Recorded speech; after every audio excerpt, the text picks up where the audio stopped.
Coucou du lundi 7 octobre et c'est reparti pour une semaine de Vlogtober.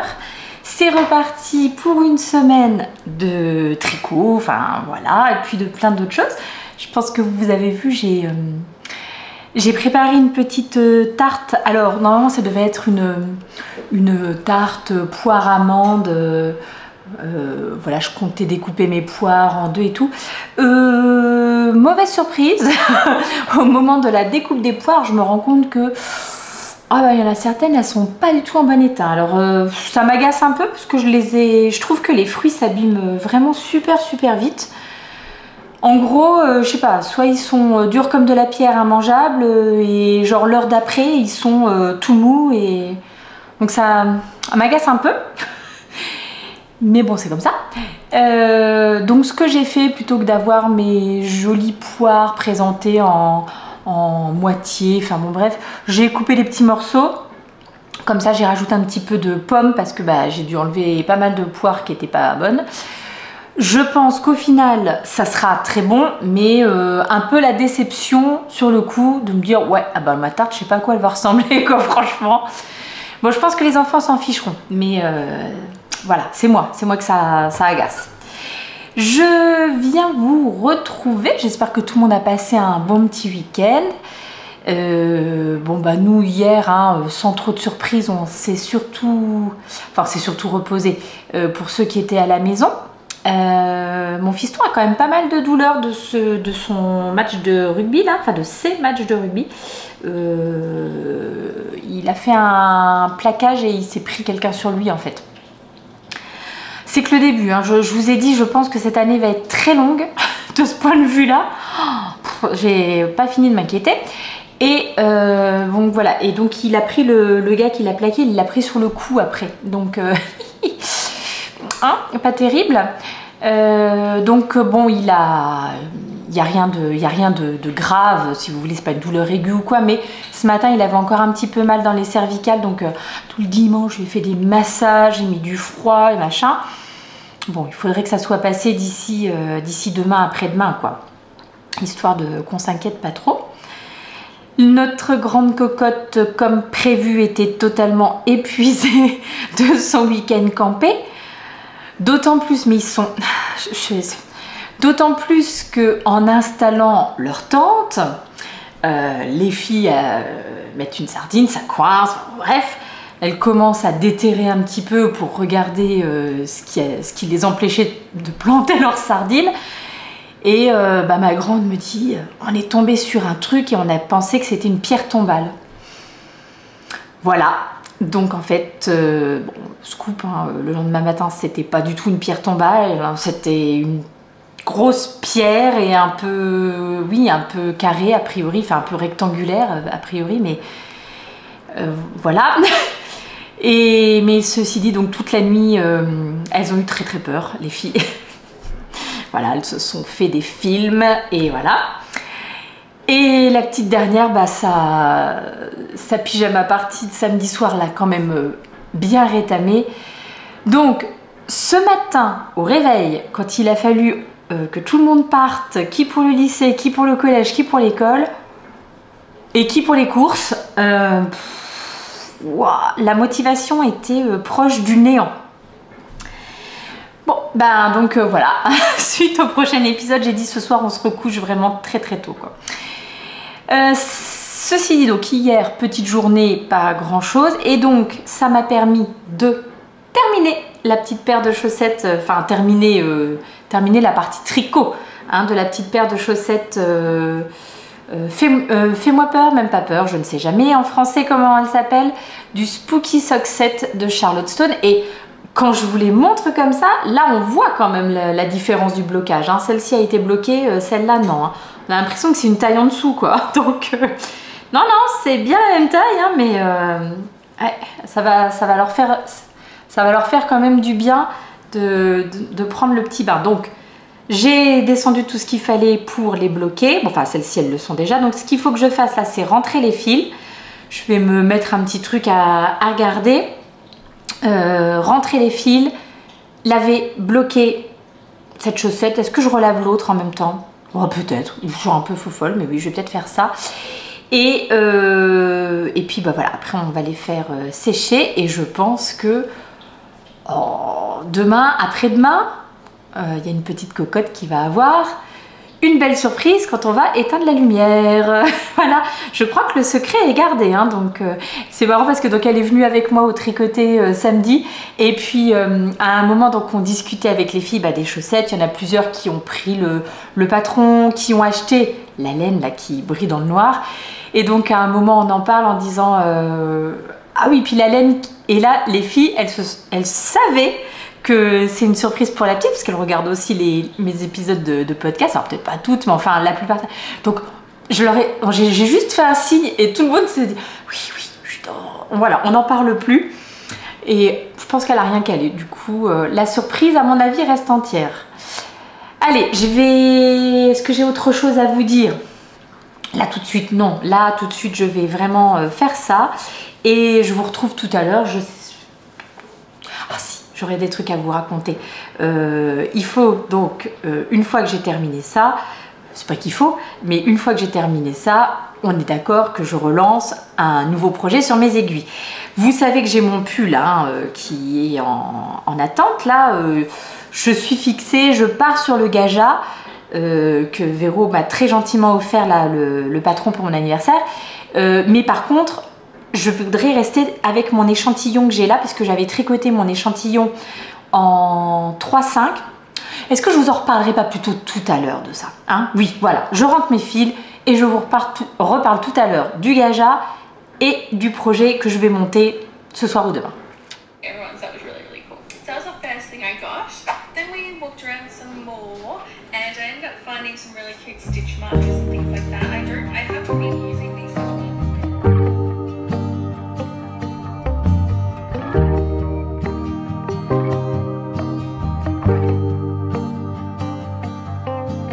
Free flowing, sailing with the wind, not knowing how this story ends. Kind and brave, I know you'll find a way. Live your truth and good will come to you.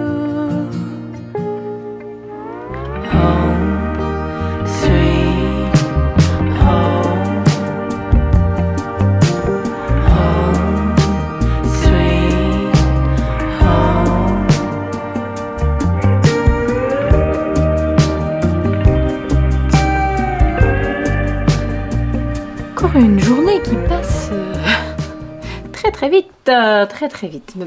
Il est présentement 18h09, le temps est catastrophique, ne vous laissez pas avoir par les petites images un petit peu plus tôt, aux alentours de midi, il y avait un très beau soleil, c'était hyper sympa, enfin voilà, ça faisait un petit peu de bien, il a même fait un peu chaud presque. Et alors là, ce soir, c'est la cata. Et visiblement, c'est parti pour être comme ça toute la semaine. Bref, l'automne qu'on aime moins. Non, faut pas se leurrer. Alors, je voulais vous dire donc que j'allais mettre sur mes aiguilles incessamment sous peu le pull Gaja, mais que ce modèle est un modèle donc en fingering, mais qui se tricote. Bon, attendez, je vais quand même vous le montrer en même temps que je vous en parle parce que je pense que ça sera quand même plus pratique. Alors, où est mon Ravelry? C'est autant le bazar sur mon téléphone que dans ma tête. Alors, Ravelry est là. Et le top Gaja, il est ici. Il y a des merveilles que j'ai reçues là en cadeau ces derniers temps. J'ai tout envie de faire. Alors, je vous le montre en photo. Donc, il existe dans le patron en version pull ou en version cardigan. C'est un modèle de Amanita Agata Makiewicz. Ok, très mal prononcé, mais donc Amanita, voilà. Et si vous tapez Gaja, G-A-J-A, vous allez tomber dessus. L'échantillon de ce pull, c'est un échantillon qui se réalise en aiguille 4. Et c'est un échantillon de 24 sur 32 en aiguille 4. Sachant que moi, là, j'ai fait mon échantillon avec donc la laine que je vais utiliser. Alors, comme la lumière est pourrie, j'ai allumé un petit peu, mais du coup, les lumières ne seront pas belles. On verra ça tout bien demain. Ça sera beaucoup plus sympa à la lumière du jour. J'ai réalisé mon échantillon là en 3,5, puisqu'au départ, j'étais partie sur un autre modèle avant que Véro m'offre celui-ci et que je me rappelle qu'il m'avait vraiment tapé dans l'œil. Donc, il va falloir que Et j'aimerais bien ne pas tricoter en plus grosses aiguilles parce que je trouve que c'est déjà pas mal. Alors, à la seule différence que je sais que ma tension quand je tricote en rond est quand même plus serrée que quand je tricote en aller-retour. J'imagine que sur ce pull, il va y avoir une partie en aller-retour et après, une fois qu'on arrive sous les bras, certainement en rond. Donc il faudra quand même que je fasse attention à ma tension. Mais j'ai pas forcément trop envie d'aller plus haut dans les aiguilles. Parce que je trouvais déjà, alors là ça se voit beaucoup moins, mais quand je vous l'avais montré à la lumière du jour, je trouvais que c'était presque un petit peu ajouré. Vous voyez, c'est bien, il aurait pas fallu, enfin il faut pas plus quoi d'après moi. Donc, il va falloir que je fasse des petits calculs pour être sûre que je ne me trompe pas. Et donc, une fois que j'aurai le nombre de mailles par centimètre, etc., là je pourrais dire je vais tricoter telle ou telle taille. Et puis après, il faudra juste que je fasse attention dans les longueurs. Est-ce que c'est une bonne idée de faire ça? Écoutez, oui, hein, je vais faire ça. Je vais me lancer une fois que j'aurai fait mes calculs. Et bon, si vraiment ça va pas, on redéfait et on recommence autre chose. Il n'y a pas de... Voilà, il n'y a pas mort d'homme non plus. Donc, les calculs à faire. Beauté, magnifique. Elle fait une mise à jour.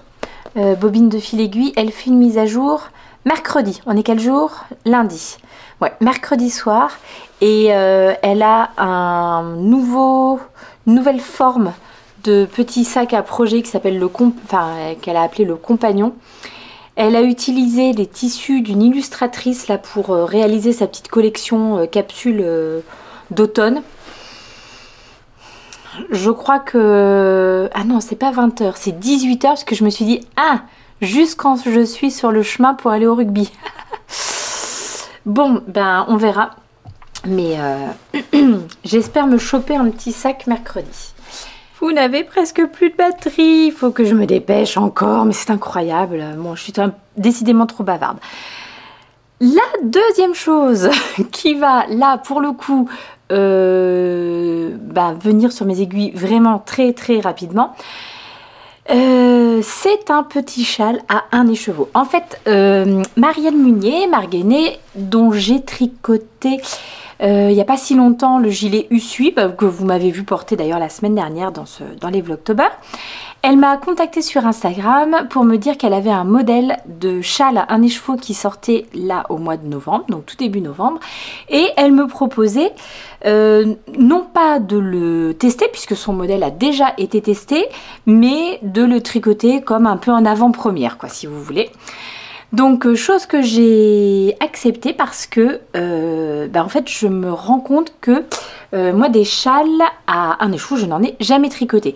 Chez les châles que j'ai c'est vraiment 2-3 écheveaux et j'avais été là cet été quand Lauriane avait fait l'eau demoiselle avait fait ses épisodes spéciaux, elle avait notamment fait un épisode où elle parlait de tous les châles à un écheveau qu'elle avait réalisé et ça m'a drôlement parlé. Je me suis dit mais c'est vrai que j'ai plein d'écheveaux dans mon stash qui sont célibataires parce que soit j'ai craqué sur le coloris et j'ai pris qu'un seul écheveau parce que voilà, en prenant un fil dans lequel il y avait un peu de nylon, donc je me suis dit je mettrai dans des chaussettes au cas où machin, mais finalement des fois soit ce sont vraiment de beaux écheveaux et ça m'embête un petit peu de les mettre juste dans des chaussettes, soit, là en l'occurrence pour le coup, j'ai un écheveau dans mon stage depuis vraiment longtemps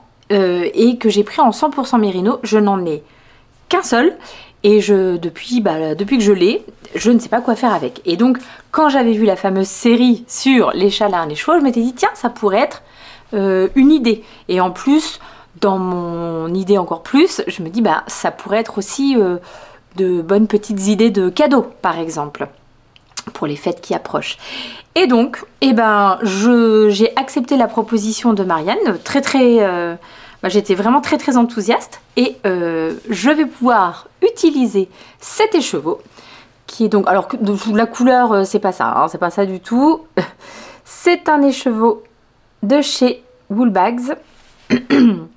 Le coloris c'est Grown Up Pink et c'est donc sur sa base 100% Merino Superwash. Donc c'est un vieux rose mais avec des petites touches éparses de plein de petites couleurs. Il y a du bleu, il y a du jaune, il y a du vert, enfin voilà, il y a plein de petits speckles très légers. Et comme le châle est quand même assez... c'est un châle en dentelle, tout en dentelle. Je pense que partir sur un écheveau pas trop nuancé pourrait peut-être être pas mal. Ceci dit, il est présenté dans sur le modèle tricoté par Marianne.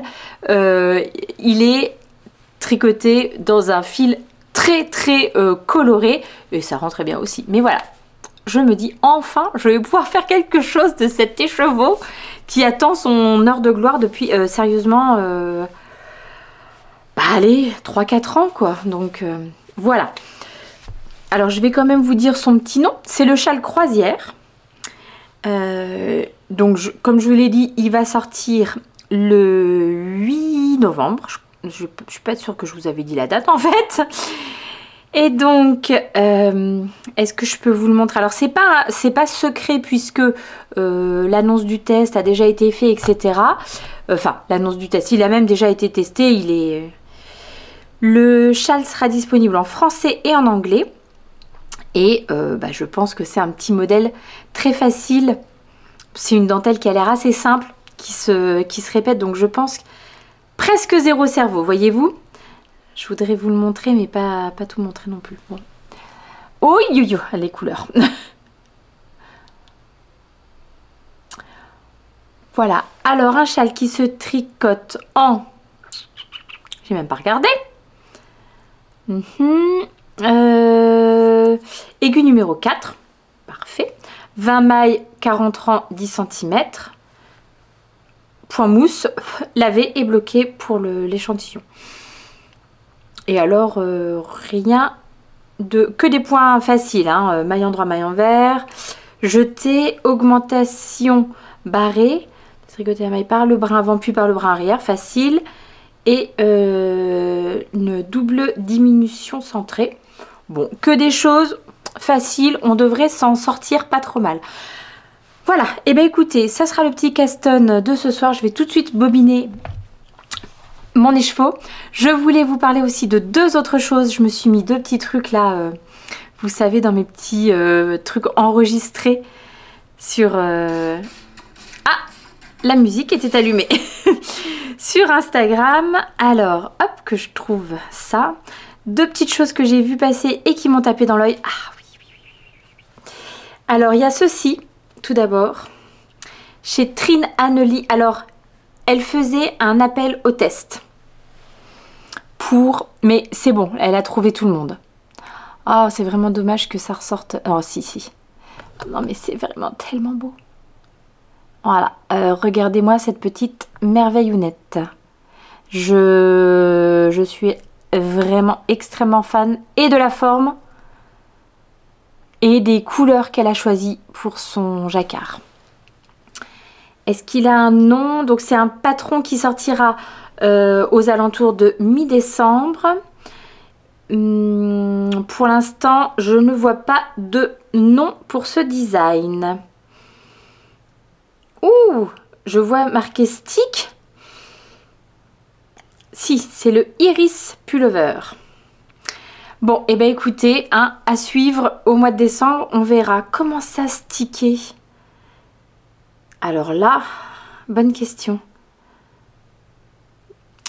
On en reparlera quand il sortira. La deuxième chose, c'est juste cette photo, je crois que c'est sur les stories de Julia que j'avais vu ça. Chez Yama Fiber Art. Mais regardez-moi juste cette association de couleurs. Alors je ne sais pas si c'est un fil. Voilà, si c'est un fil dégradé. Si c'est... Oh, en tout cas, qu'est-ce que c'est beau. Donc le modèle, c'est le Bergam Sweater. Un patron de, de Kathleen Hunter. Et Yama Merino Linen Single et worsted. Donc je ne sais pas si c'est la laine qui fait ce dégradé là. Non, elle utilise plein de restes. C'est magnifique. Cette association de couleurs là, je craque complet. Là c'est beaucoup trop clair. Ça y est, là vous avez commencé à avoir les bonnes couleurs. Automnal à souhait, vraiment superbe. Comme quoi, enfin vraiment il y a des gens qui ont un don pour les associations de couleurs. Ça me fait ça quand je regarde le podcast de Pauline Bulbe Bizarre et que elle trouve toujours des associations pour ses châles, qui sont absolument magnifiques. Bon, décidément la batterie, il n'y a plus rien, donc je vous laisse ici. Je vais bobiner ma laine et puis on se dit à demain. J'aurai peut-être un petit début de châle, hein, normalement. Pas un début de pull, peut-être des calculs de pull, on verra, mais un début de châle. Allez go, c'est parti, à la bobinage. À demain les amis.